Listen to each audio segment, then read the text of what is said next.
Series in Corinthians. We're going to be looking at Corinthians chapter 9. And I'm going to read almost like a big portion of it, but before, it's important to say that 1 Corinthians 9, we can't simply disconnect from 8 and 10. It's all the three, one single topic. And he's going to answer a question that was asked him in the chapter 8. So I'm going to read a kind of a big portion. I'm going to read from verses 4 until 12. And I try to condense it just so we don't have to read the whole thing, but we can still get the main part of it. So it starts like this. Don't we have the right to eat and drink?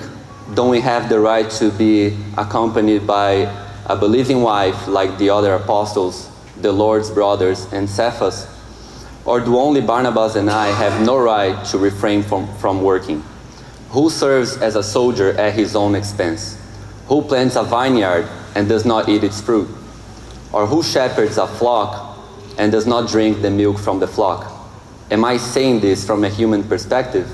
Doesn't the law also say the same thing?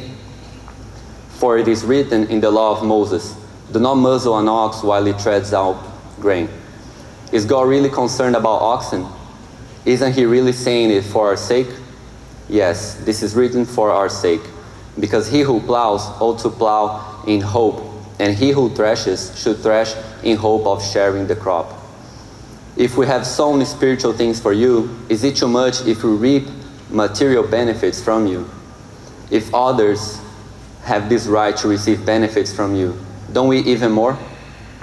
Nevertheless, we have not made use of this right. Instead, we endure everything so that we will not hinder the gospel of Christ. Don't you know that those who perform the temple services eat the food from the temple, and those who serve at the altar share in the offerings of the altar? In the same way, the Lord has commanded that those who preach the gospel should earn their living by the gospel. So in the chapter 9, Paul is in the middle of an argument that he starts in the chapter 8 and finishes in chapter 10. The church was located in Corinth, that is in Greece, and we know that the Greek culture is known by having multiple gods, whereas we believe in one single God that reveals himself in three different persons, the Father and the Son and the Holy Spirit. And what would happen with those many gods is that the Greek, or what we can call now the unbelievers, because they were reaching that place with the gospel, they would offer their food as sacrifice for those gods. So what would happen is when they were out to make food or to buy food or to do their groceries or however they call it at the time, what happened is that they would find that all the food or a lot of the food, Corinth was an important city, so it was crowded there, so the food was already offered to strange gods for us. So the question is an honest question. They're going to ask Paul, they're going to send him a letter and say, hey, this is happening. We're out in the supermarkets and all the food is sacrificed for other gods. What do we do? Do we eat this food or do we not eat this food? Is God going to be mad if we eat the food? Or he's going to understand that we have to eat it? So it's they have the fear and the responsibility, and they worry about this, and they want to answer. They want a yes or no answer from Paul. But what happened is that Paul doesn't answer with a simply yes or no. They went to him and they asked a yes or no question, and Paul answers in the end of the chapter 8, he answers, you are free. So, okay, I am free, but I am free. Does that mean yes or that means no? I am free, so do I eat the food or do I not eat the food? So what do you mean by I am free? A lot of times we try to understand the do's and don'ts of Christianity and what can I do, what should I do? But we know that the grace is really different from the do's and don'ts. The grace of God is different. In the Bible, we have, yes, a lot of things that are black and white. you're either saved or you're not saved. You are a Christian or you're not Christian. But there are, in our life as a Christian, in the day-to-day, there are a lot of circumstances and variables that changes the black and white. So there is a gray area here where you have to discern, and it's your responsibility to discern if you are free, if you should do it, or if you shouldn't do it. So you are free to do both.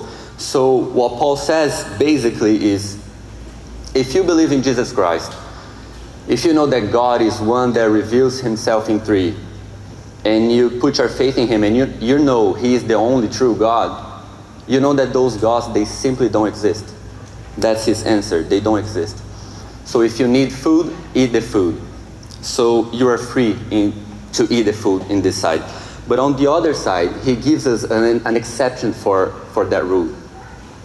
And the exception is, this is where it gets a little, where we find a gray area.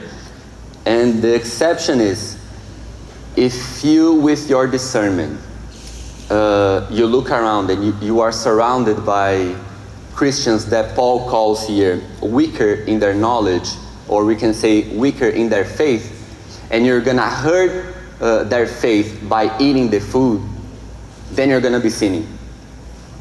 So basically we look around and we see if there's people that look at us as an example as Christians, and they look at us as an example of how to behave and how to be a good Christian and a good son or daughter of God. And if they look at us in that way, and you see that they're gonna be hurt in their faith because you're eating the food, that's when it becomes a no.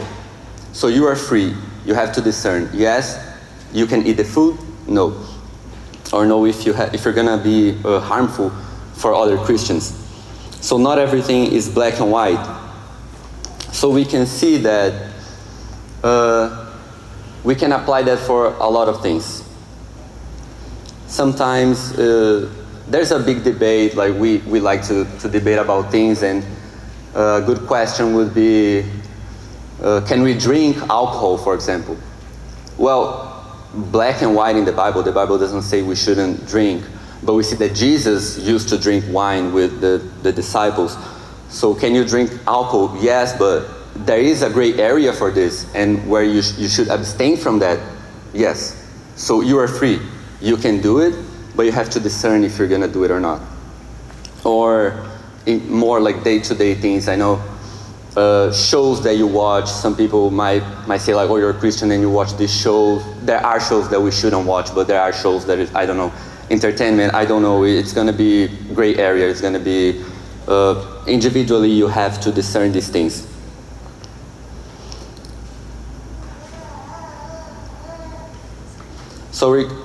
So giving that context, I have a few reflections.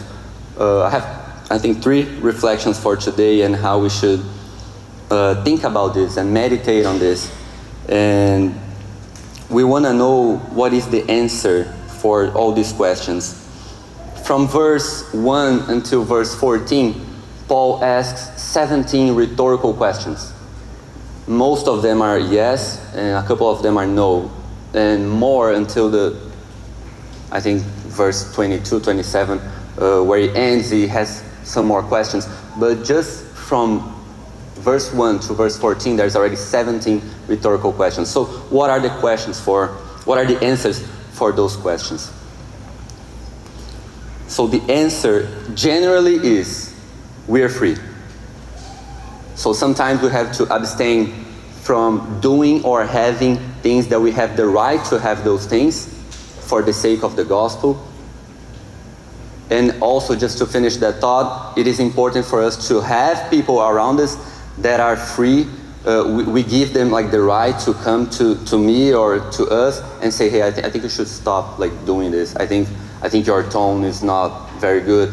But I know the Bible is not black and white about this, but don't you think that little Christian, that little baby in Christ, don't you think they were watching you and they were listening to you, and maybe you are scandalizing, So it's important for us to have the freedom to reach out to others and have people reaching out to us.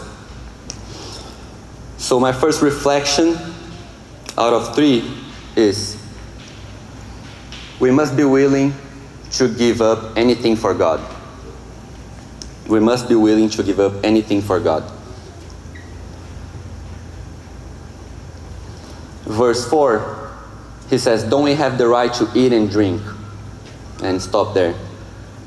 When he says, don't we have the right to eat and drink, what he's saying is not exactly literally eat and drink, but he's saying that the church, like we read it, the church would support them financially, support the preachers and the pastors, and there was a lot of people that were already traveling to reach the entire world with the gospel, and the church would support them financially, would pay for the expenses. So he's saying about the basic needs. Don't we have the right to eat and drink? So can you give up basic rights that you have for the sake of others, for the sake of gaining more people to Christ? That's the first question. And then verse 5, don't we have the right to be accompanied by a believing wife like the other apostles, the Lord's brothers, and Cephas? Cephas here is Peter. That's another way they call him. We already know from chapter 7 that the Apostle Paul, he abstained from his right to marry a woman. We already know that. But what he's saying here is because of the word accompanied. So what was happening is that the Lord's brothers, the other apostles, and Cephas, they were traveling to preach the gospel, and they would bring their wives with them.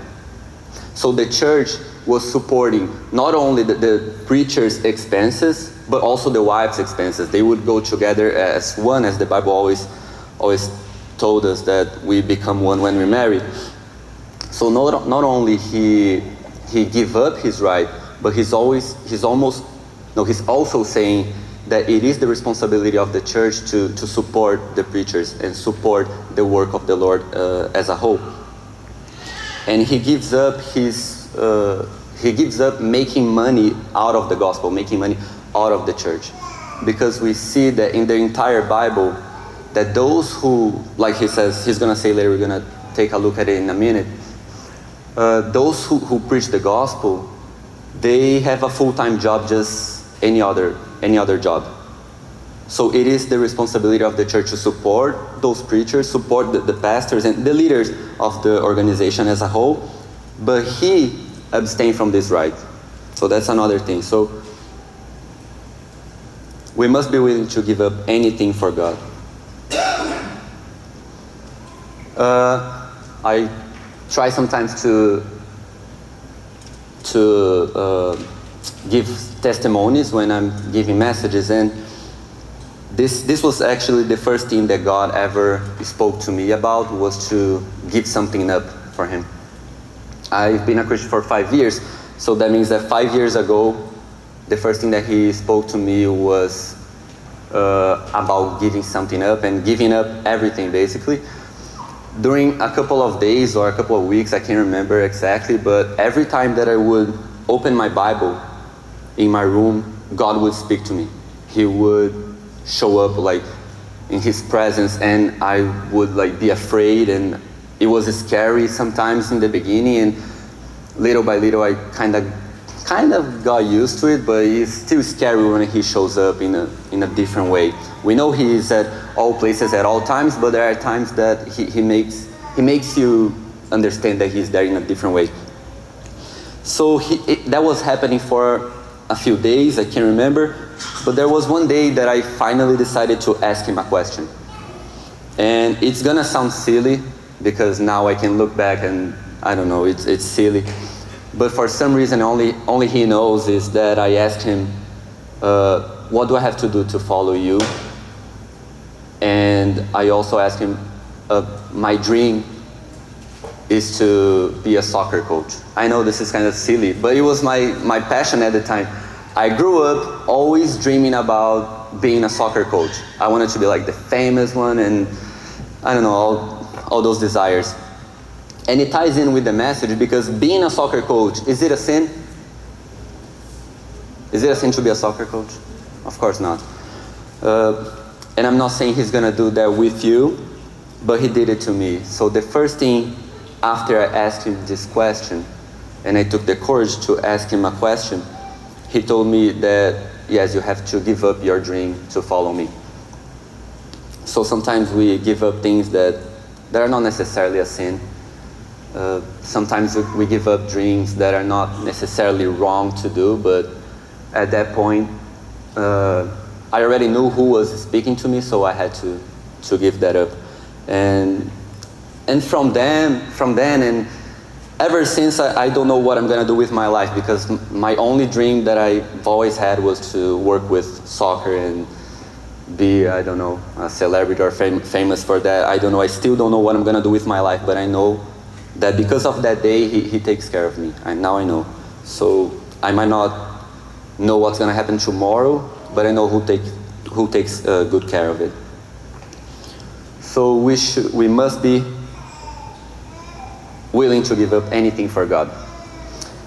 And my second reflection for us is we support the church financially. We support the church financially. So although Paul, he gave that up, he doesn't say that the other apostles or the other people that he mentions and the other preachers, he's not saying that they should all have done the same. It's quite the opposite. They should be compensated for their work. This is what he's saying. Paul, he puts himself as an example of, look at me, see how I give up my rights for the gospel, even the rights that I honestly have. So the other preachers, they are not wrong when they are compensated, when the church compensates them for their work, for their full-time job. If we think about just at that point, today the church is not as persecuted here as before. There are still areas where the Christianity, it is, yes, persecuted, but at the time it was way worse. So we see that Peter was crucified upside down. So Peter was crucified upside down because of the gospel. So doesn't he have the right to be compensated for his work? He gave his life for the gospel. So he's not saying that we shouldn't be, or the preachers, the leaders of the church in general shouldn't be compensated for their work. So the second reflection is we support the church financially. Verse 7 and verse 11. Verse 7 says, in verse 7 he gives us three different examples, but he's making the same point. Who serves as a soldier at his own expense? That's the first one. I think in Missouri or in this country, I don't know, in my home country it's different. I've never known anybody that serves in the military in Brazil, my country. But here, every day I know somebody that served. It's way different. So you guys should know that better than I do. So Paul doesn't say that the soldier is going to serve the country and still provides for himself. We know that the organization provides the housing, the food, the equipment, the weapons, the salary, military discounts, everything. They provide everything, and then they say, okay, now you serve the country, now you serve the organization. And with the church is no different. That's his point. In the church is no different. Who serves as a soldier at his own expense? So if we want the leaders of our church and it doesn't have to be only the preachers, but the leaders in general of the organization, if we want to invest in them and if we want to grow in our faith, we invest in them. So we grow as a Christian in our faith becomes more solid, but also they grow in their calling with God. That's what he's saying.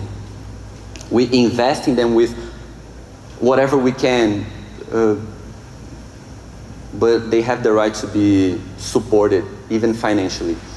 Talking about money in the church is always delicate. I think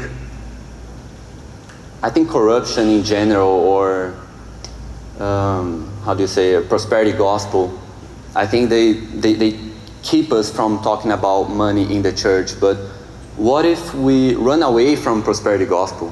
What if run away from corruption, but still talk about money in the church? We all need money. An organization needs money. Somebody has to pay for the location. Somebody has to buy the mic. Somebody has to buy the computers. Somebody has to pay for the expenses of the leaders or the seminaries of the preachers, or I don't know, everything else, housing, cars. That's what he's saying. They have the right to be supported. They have the right to be compensated. The second and the third example that he gives is, who plants a vineyard and does not eat its fruit? Or who shepherds a flock and does not drink the milk from the flock? So out of the tons of rhetorical questions that he asked, what is the fruit? Or what is the milk? So we have to invest in them, because if they sow spiritual things for us, is it too much for them to reap material benefits from us? So what is the fruit and what is the milk? Tithes and offerings. This is our responsibility as a church. So the tithes in the Old Testament, they would separate 10% of everything that they would make and offer in the temples and offer in the work of God in general. That's how they would pay for the tribes of the Levi, which was separated for the work of the Lord. And he brings it to the New Testament. He brings the principle to the New Testament. And I'm not gonna go into the debate if the tithes was, the 10% was only for the Old Testament and we don't use it anymore. The important thing is the principle is still here. The principle of sustaining the church is still here.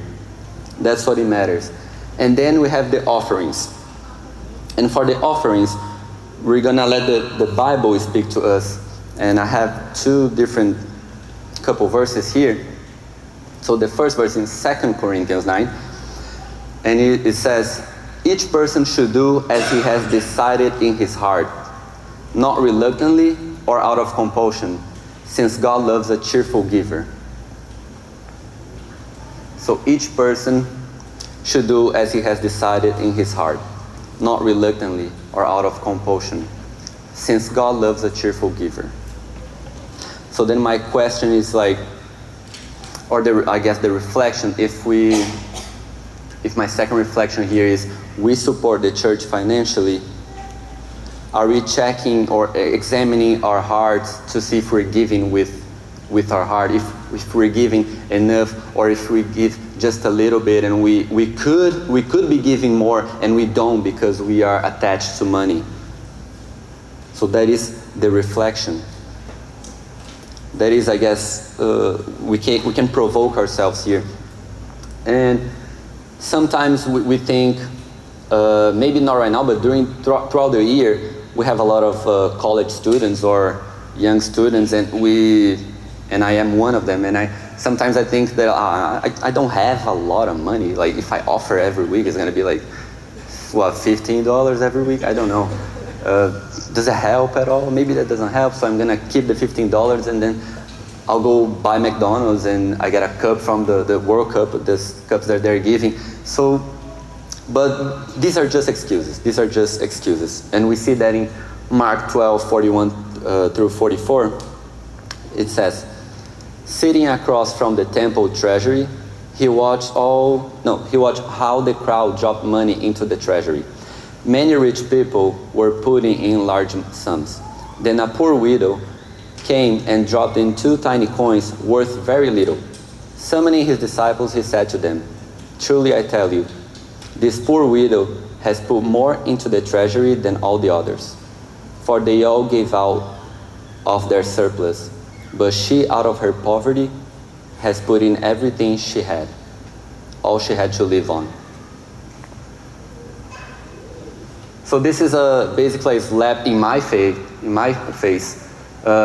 Sometimes I think that I don't have enough, so if I give, I'm gonna give like too little, so it doesn't really matter. Maybe the adults and the grown-ups, maybe they have more, so they can offer, they can give the 10%, they can support the church. And this is where I'm wrong.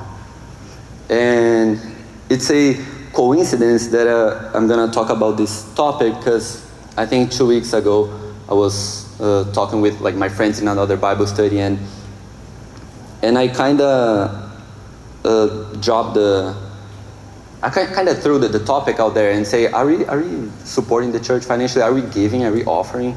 Have you guys been offering? Because I haven't been giving anything. And I even like prayed to God, and God, am I idolizing money? And I didn't notice. I didn't notice the money was such a big thing. I haven't been like offering. I haven't been giving anything. I can't remember the last time that I gave anything. So that's something that I was checking my heart, and I'm gonna change that. I'm gonna change that because we have the responsibility to support the church as an organization.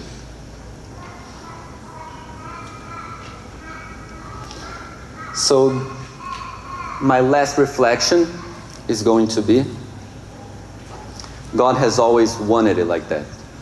He always wanted their workers to work full-time for Him and make a living out of that, out of this service, out of that service.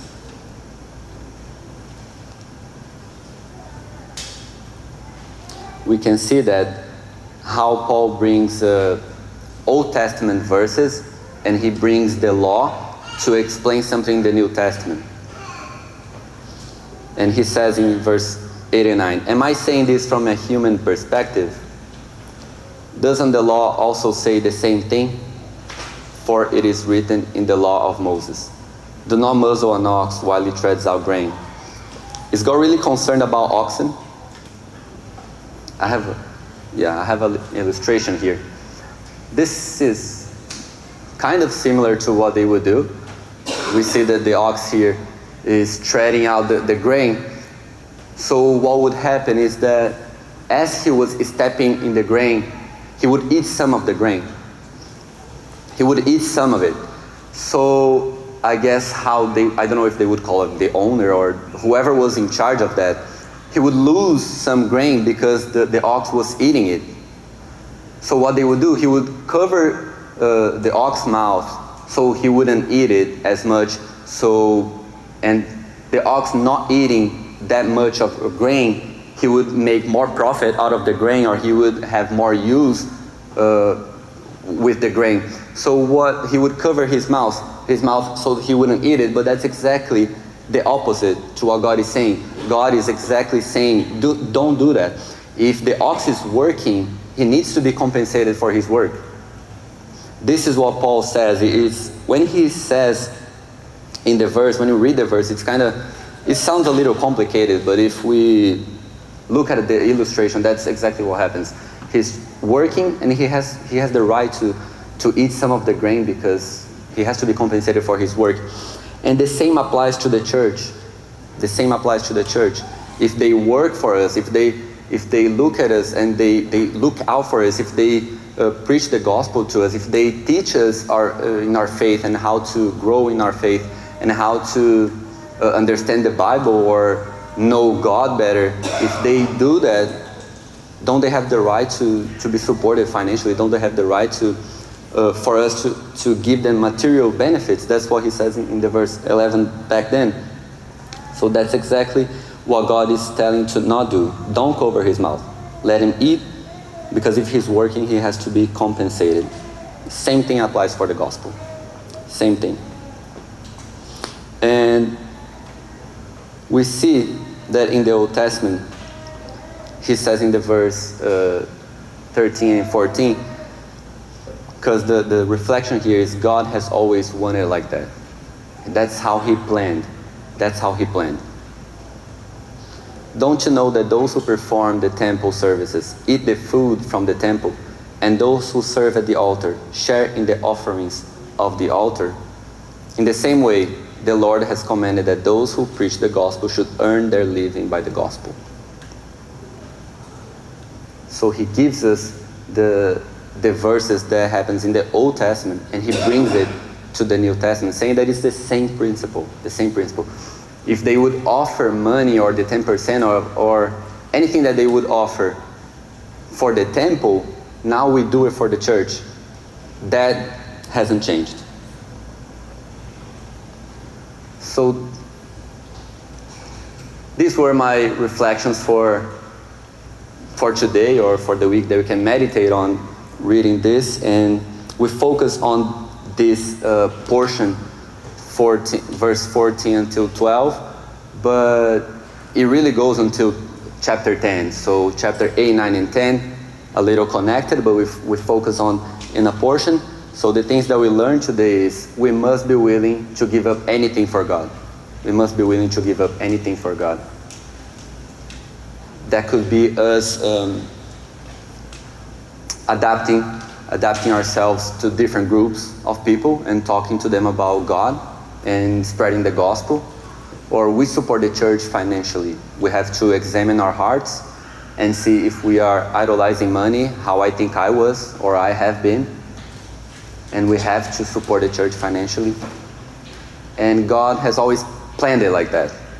So we have to run away from the prosperity gospel and the corruption, but we still talk about money in the church. We all need money, as individuals and as an organization. And I don't know how long that took, but it was a great opportunity and great experience. I pray that this was helpful for you guys as it was for me, preparing it. And I'm going to pray so we can finish. I'll leave some questions there for you. I have some questions there for you, and I'll pray so we can finish. Father, I thank you for this opportunity. I thank you for everybody that is here listening to your word.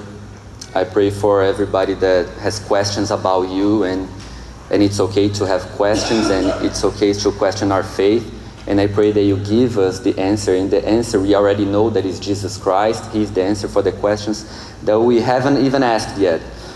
But I pray that we can understand this better, that you can open our eyes to see you, open our eyes to see how much you support us, how much you sustain us.